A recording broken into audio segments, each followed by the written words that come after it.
আজকে বানাবো রসগোল্লা, তাই একটা পাত্রের মধ্যে 1 লিটার ফুল ফ্যাট দুধ নিয়ে নিয়েছি। দুধটা 3 বার উতলানো পর্যন্ত গরম করব। তারপর একটা লেবুর সাহায্যে দুধটা ছানা কাটিয়ে নিয়েছি।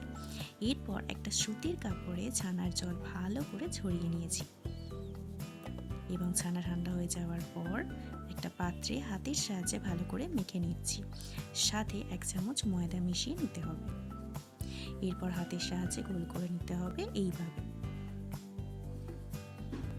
এরপর একটা পাত্রে 1 কাপ চিনি ও 2 কাপ জল পরিমাণ মতো কটা ছোট এলাচ দিয়ে চিনির শিরাটা হালকা জিটে হলে অ্যাড করে দিলাম ছানার বলগুলো।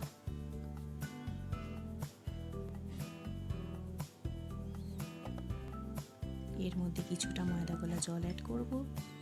এরপর 15-20 মিনিট ঢাকা দিয়ে রাখলেই তৈরি হয়ে যাবে নরম গরম রসগোল্লা।